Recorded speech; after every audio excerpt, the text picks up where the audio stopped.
বিসমিল্লাহির রহমানির রহিম। বিপদগ্রস্ত ব্যক্তিকে সাহায্য করা ইমানি দায়িত্ব।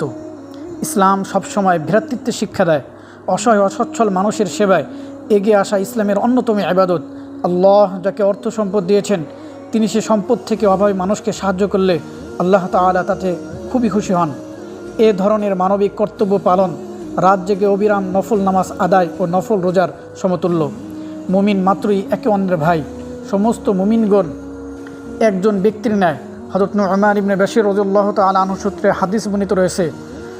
তিনি বলেন, রাসূলুল্লাহ সাল্লাল্লাহু আলাইহি ওয়াসাল্লাম বলেছেন, আল মুসলিমুনা কারাজুলিন ওয়াহিদিন ইনিস্তাকা আইনুহু ইস্তাকা কুল্লুহু ওয়া ইনিস্তাকা রাসুহু ইস্তাকা কুল্লুহু। রাসূলুল্লাহ সাল্লাল্লাহু আলাইহি ওয়াসাল্লাম বলেন, সমস্ত মুসলমান এক ব্যক্তির মতো।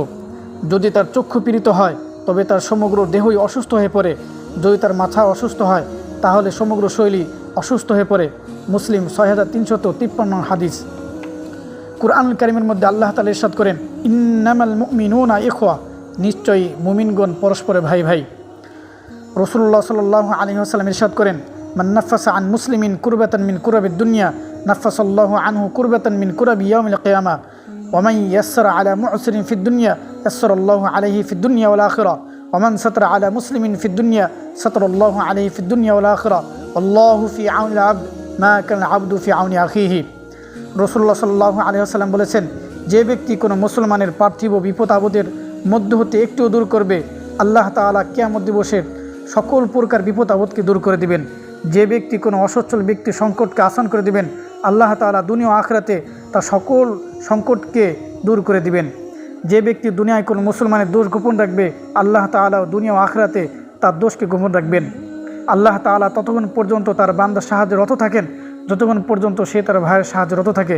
তিরমিজি 1936 নম্বর হাদিস। অন্য একটি হাদিসের মধ্যে রাসূলুল্লাহ সাল্লাল্লাহু আলাইহি ওয়াসাল্লাম বলেন, একদিন পথে এক ব্যক্তি খুবই তৃষ্ণা পেয়েছিল। সে একটি কূপ দেখতে পেল এবং সে কূপের মধ্যে নেমে পানি পান করল। সে কূপ থেকে উঠে দেখতে পেল একটি কুকুর সে তৃষ্ণার জ্বালায় জিহ্বা বের করে হাঁফাচ্ছে এবং তৃষ্ণা মেটানোর জন্য কাদামাটি খাচ্ছে।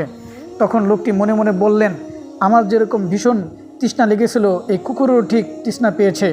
তখন সে কূপের মধ্যে নামলো এবং তার চামড়ার মোজা ভরে পানি নিয়ে কুকুরকে পান করালো। ফলে আল্লাহ তাআলা তার প্রতি সন্তুষ্ট হলেন এবং তাকে মাফ করে দিলেন।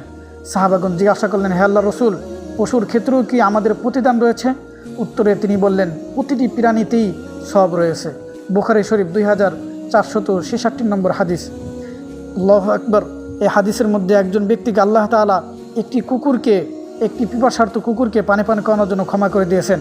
সেখানে যদি আমরা আমাদের মুসলমান ভাইদেরকে বিভিন্ন বিপদের সময়, বিশেষ করে এখন বন্যার সময় চলতেছে, যদি আমরা তাদেরকে সাহায্য করি, পানির মাধ্যমে, খাবারের মাধ্যমে, যে কোনো জিনিসের মাধ্যমে যদি আমরা তাদেরকে সাহায্য করতে পারি, অবশ্যই আল্লাহ তাআলা আমাদেরকেও মাফ করে দিবেন। আল্লাহ তাআলা এই বিপদ সংকুল মুহূর্তে আমাদের সকল মুসলমানদেরকে, বিপদগ্রস্ত মানুষদেরকে সাহায্য করার জন্য তৌফিক দান করেন। আখির দাওয়ানা আলহামদুলিল্লাহি রাব্বিল আলামিন।